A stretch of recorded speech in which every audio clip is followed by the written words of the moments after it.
Hello and welcome to Body Bags. My name is James and I'm your Sunday night reviewer. And this evening I'll be reviewing Monkey Shines, the 1988 George A. Romero horror movie. Now, this is one, when you think of Romero, this maybe isn't the one that pops up straight away in your head, but it doesn't really get enough attention, this one. I quite like it. Actually, it's just had a recent release from Eureka, which this is the copy that I picked up, and so I'll pretty much put it in almost straight away because it'd been quite a few years since I'd actually seen this, and I was pretty happy when I put this out. Anyway, we follow a guy, Alan, I believe his name is. Um, he's built up at the start of the film. He's like quite into fitness and everything, and very quickly within the film he gets run over, and we find out that he's actually becomes a quadriplegic and that he can only move his head. Yeah, he can talk and everything, but it's only the head that can move. From the neck down, it's paralysed, and so we see him struggling to come to terms with this. Obviously, being someone that was like super active.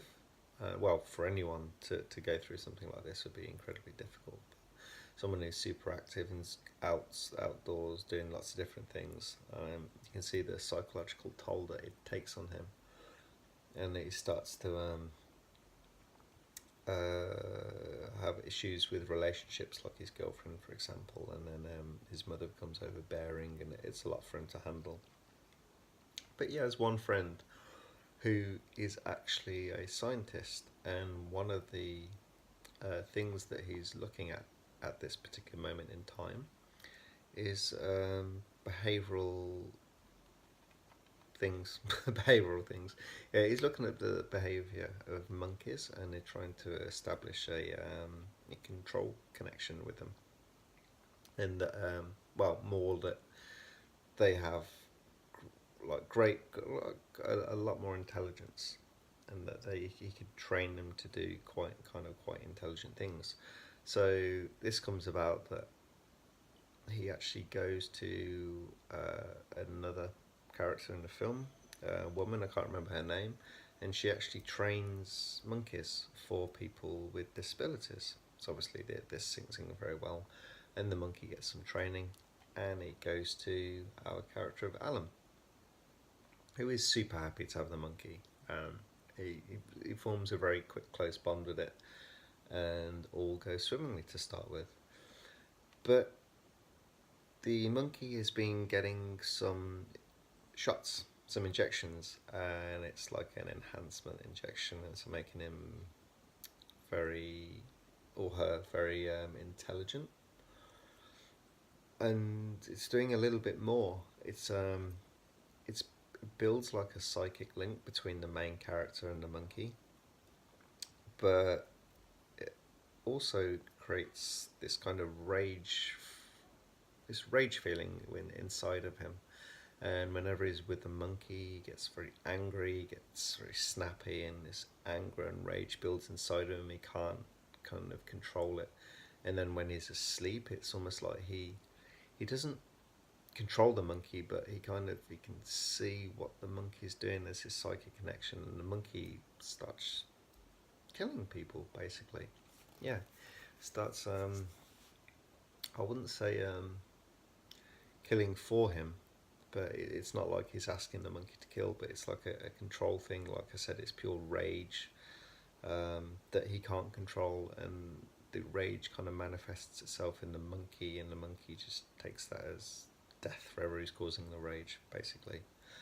And you see it start to knock off some very close characters, obviously very close to the main character, because those are the people that he'll feel rage against when he has his anger. And then we all wrap up to quite a nice finish, quite a nice little tie-up. Yeah, it's an entertaining film, and it's fairly simple. Yeah, I mean, it looks nice, script's nice, acting's nice, the kind of overall finish from Romero, what's been done is nice. Yeah, it's not. Like I said, it gets a bit.